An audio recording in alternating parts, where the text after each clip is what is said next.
All right, the fifth faulty assumption that I made regarding what it took for couples to be extremely happy, or as you've already seen, super couples.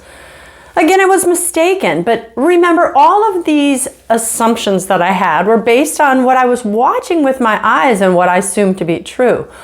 When I wrote the book, The Super Couple, I went and interviewed over 50 extremely happily married couples to discover, was extreme happiness an accident? Did you just get lucky, found your soulmate, and sucks to be you, everybody else?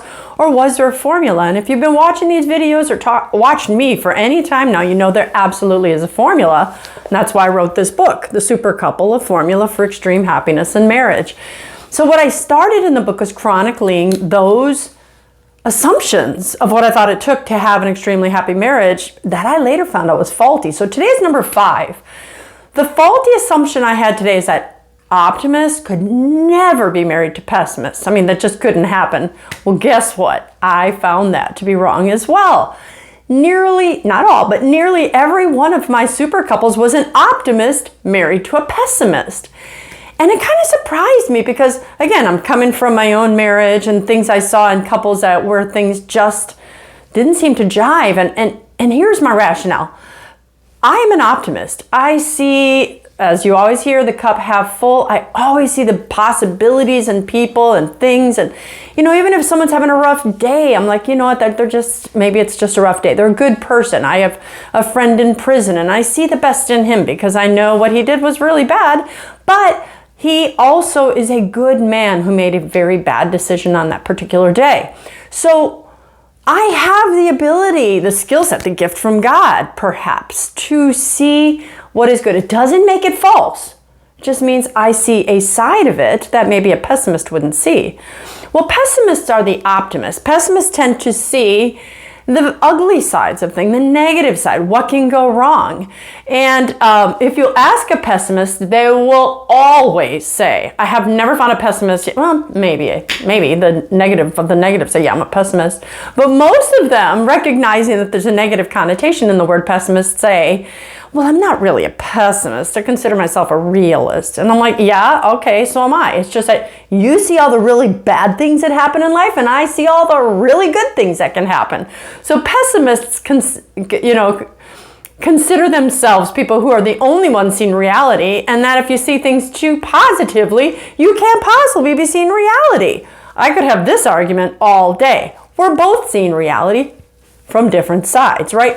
If you read my book, or if you've heard one of the other videos I talk about, if I'm a worm on the inside of the apple, I'm only seeing that side of the apple. I'm seeing, wow, this is white, sweet deliciousness. This is a white apple, and I'd argue it to my death. But if you're looking at that apple from the outside, you're like, this is red. It's red, and it's shiny, and oh, there's a hole on this side where the worm got in. But you cannot, no one can see a situation completely accurately from their own perspective, because as you've listened to my other videos, we have the perspectives of others as well. So pessimists we do need people to see for our own safety reasons, the fight or flight mechanism, is this something dangerous? We need the people who can see what's negative in life, but then we also need the people who can say, come on, there's such good that we can fix our eyes on. So what do we fix our eyes on? The negative or the positive? Do we find a balance between the both?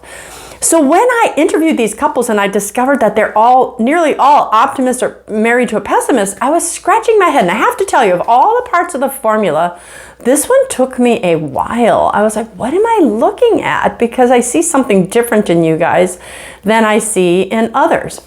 And I realized what I was noticing was actually the difference between encouragement versus discouragement. Super couples were extremely encouraging of one another. And when I do my videos, I'll go through, my next set of videos are going to be on the super couple formula, the S, the A, the C, the R, the E, the D. So I'll talk more about encouragement at that time. But encouraging, super spouses believed in their spouse.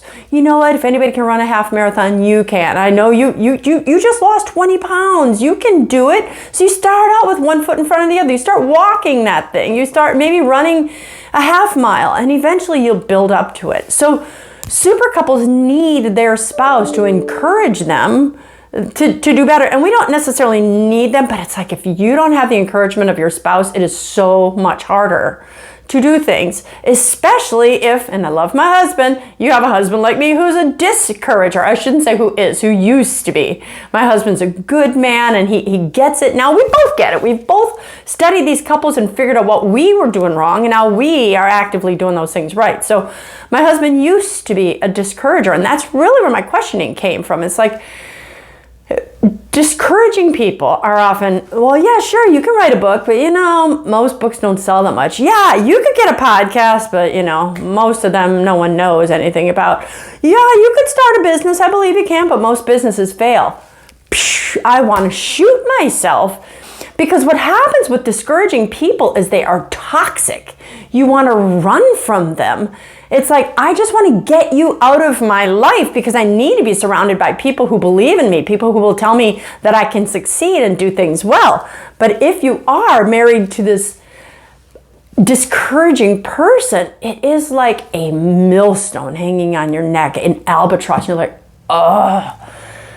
And you have to find other people on the outside that will encourage you. And that can be problematic, which is why many people look to the outside. And specifically, if you're looking at someone of the opposite sex, even if you're not looking for someone of the opposite sex, if I have been married to someone who's just constantly discouraging me, and then I meet someone who says, you are really good at that. You're a really good speaker, or you're a really good artist, or you're really good at singing, or I really believe you can do this.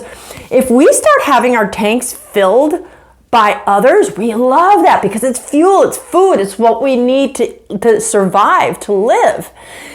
And we're going to be attracted to that encouragement, which if we cross a line can eventually be, I'm attracted to the person who's encouraging me. Another story, right? But encouragement, we need it. We need it, which is why it's imperative that we have a spouse that is being our encourager. It's a little bit harder for you as pessimists because you do see the negative sides of things. But check yourself. Are you encouraging or are you discouraging? You can see the real sides of things while encouraging your spouse to, okay, here are the negatives that can happen if you run a marathon. But here's ways you can overcome it. Can you find that balance? So if you consider yourself a pessimist and you're married to an optimist, or let me do it worse yet, if you're watching this video and you're an optimist, you're like, yes, I'm married to a pessimist, and it's very heavy. I'd like to ask you, it's not a death knell. But is he or she discouraging as well? Because then we can work with that and teach them the difference between, yes, what you see in the world is one thing, but do you believe in me? Can you build me up? So, faulty assumption number 5, a pessimist cannot be married to an optimist. Guess what? I was wrong again. So I hope you do get a copy of the book, and you can get the book. Don't forget, you can get audio copy for those of you that just want to hear it while you're driving, or for those of you that want to have it on your ebook, you can do that as well. But get the book and start learning how you can have an extremely happy marriage. Remember, these things that we think, mine's pessimist, I'll never get there. We can throw those out of our heads. No, that's wrong. I'm married to a pessimist, but I can still have an extremely happy marriage. So it's your lesson for today, or as I say, your informational bacon bit. So this is Dr. Christine Bacon. You have been watching Breakfast with Bacon, and I'd like to remind you always to live your life sunny side up.